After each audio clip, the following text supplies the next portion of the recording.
kumshukuru sana Mheshimiwa Rais Dr. Samia Suluhu Hassan, sababu yeye ndiye mkuu wa nchi, na katika uratibu wa shughuli zote na ufadhili wa shughuli zote na misingi yote, kwa nafasi yake ya Amiri Jeshi Mkuu wa Vyombo vya Ulinzi na Usalama, ameweza kutoa ruksa na kuwezesha kuyafanya haya yote, pamoja na kuwa tunazo sheria za kimataifa na mikataba ya kimataifa, lakini bado sisi kama sovereign state tulikuwa tuna uwezo wa kutokukubaliana na uwepo wa kuwalea wenzetu. Lakini tendo la kiungwana sana la nchi yetu ambalo limefanyika kukubali kuwa hosti wenzetu waliokuwa katika tabu na waliokuwa katika shida, pamoja na uwepo wa sheria na mikataba ya kimataifa ambayo sisi pia ni wanachama. Lakini jambo la hiari na kukubali na utayari lilikuwa ni jambo la nchi yetu. Hivyo kwa kweli ni jambo la kuishukuru sana nchi yetu, lakini kupitia Amiri Jeshi Mkuu wa Vyombo vya Ulinzi na Usalama Dr. Samia Suluhu Hassan tunamshukuru sana. Tulikuwa na wakimbizi toka miaka ya nyuma, ni historia ndefu. Kabla ya uhuru tulitafutia wengine uhuru, lakini pia hata hapo wapo waliokimbilia nchini kwetu kama kitovu cha amani Afrika. Lakini pia hata baada ya uhuru mwaka 72 walikuja wenzetu, tuliwahosti kutoka nchi mbalimbali, na hata hivyo mpaka leo tumeendelea kufanya hivyo, mbali na hatua mbalimbali za kupata wakimbizi katika nchi yetu. Ni nchi ambayo inazingatia ustawi wa mwanadamu, ni nchi ambayo inazingatia ustahimilivu, haki, heshima, ujasiri, lakini uungwana, wema wa Watanzania ambao mmeushuhudia. Lakini ni nchi kielelezo cha matumaini, ni nchi ya amani na nchi yenye usalama. Yapo mambo ambayo mbali na uwepo wa mashirika ya kimataifa, ndugu zetu waliweza kutusaidia na ninayatambua kwa wingi wake, lakini bado kuna rasilimali za nchi zimetumika. Lazima kuna rasilimali za muda, rasilimali mali, lakini pia hata rasilimali mazingira yametumika kwa ajili ya kuwafaa ndugu zetu hawa waliokuwa katika tabu. Jambo la amani ni la msingi sana, tuzingatie usalama wetu. Ni jukumu letu sote sisi wa Tanzania, kwa sababu wenzetu yaliyowapata inawezekana yalianza kwa mizaha midogo midogo, inawezekana yalianza kidogo kidogo na hayakukemewa, hatimaye wakajikuta wamekuwa wakimbizi katika nchi nyingine. Hivyo basi nitumie fursa hii kuwasihi wa Tanzania na kuwaomba sana, tulinde amani ya nchi yetu, tuendelee kuwa kielelezo na kitovu cha amani katika ukanda wetu huu wa Afrika yote nzima, lakini pia duniani. Ni nchi ambayo imebaki kuwa ya kupigiwa mfano. Ndugu zangu, mtakumbuka vizuri, ni neema ya kipekee ndio imetuwezesha kukutana katika tukio hili muhimu la kihistoria la kufunga rasmi kambi ya Nduta, ambayo imekuwa ni eneo walilopangiwa kuishi wakimbizi kutoka Burundi tangu mwanzoni mwa mwaka 2016, ikiwa ni miaka 10 sasa hadi sasa.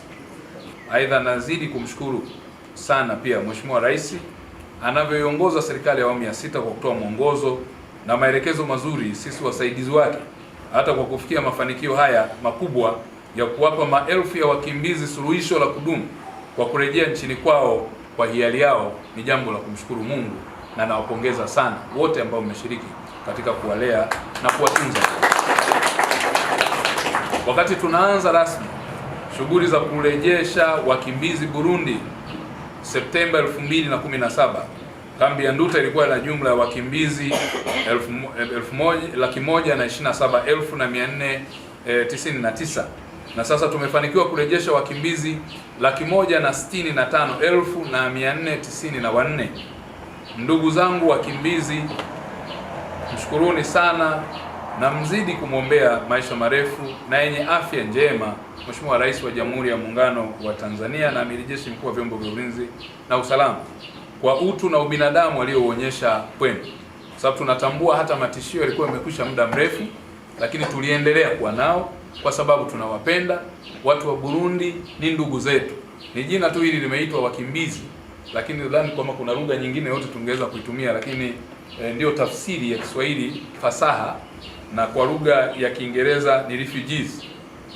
Kwa hiyo ni ndugu zetu, ni rafiki zetu, ni majirani zetu ambao tumeweza kuwa nao katika kipindi hicho chote, hata pale ambapo rasilimali za mashirika mengine zilikuwa haba au finyu, sisi kama serikali tuliweza kuongeza na kuweka mkono hapo ili ndugu zetu hawa wasipate changamoto. Hatuwezi kusahau mchango mkubwa uliotolewa na shirika letu la United Nations High Commission for Refugees, ambao kwa kweli tunaipongeza UNHCR sana tena sana. Ningependa pia kutumia fursa hii kulishukuru shirika la WFP kwa huduma yake ya chakula.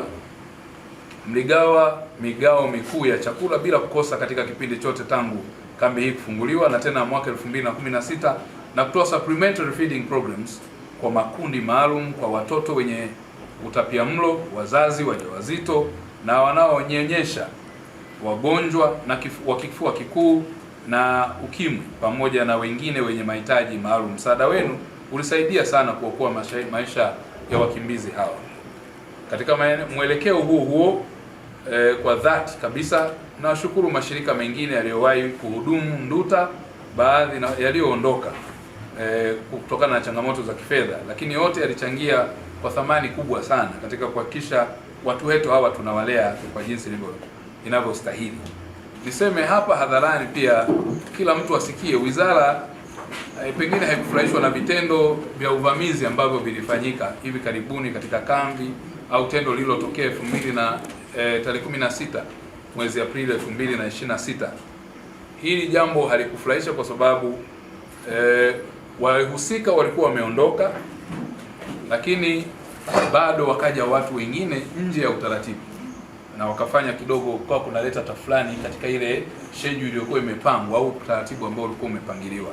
Lakini hata hivyo, kwa kuzingatia yale tu masuala ya uwema na ukarimu wa Watanzania, tuliwasamehe na kuweza kujiratibu upya ili kuweza kuwasaidia waweze kwenda. Kwa hiyo kama mnavyofahamu pia tumesharejesha msafara wa mwisho zaidi ya watu 6,000 asubuhi ya tarehe hiyo.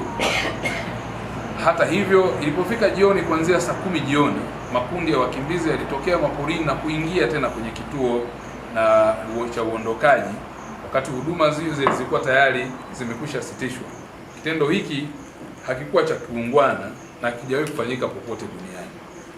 Tulikuwa na uwezo wa kuwachukulia hatua kundi hilo, takribani watu zaidi ya karibia 8,900 hivi, lakini kwa busara tu na mahusiano mazuri na uheshimu wetu na utii wetu wa sheria za kimataifa na za ndani ya nchi, lakini pia kwa wema na ukarimu wa viongozi wetu, tuliona ni busara na uhusiano mzuri tulionao na nchi ya jirani na mashirika ambayo tumefanya nayo kazi.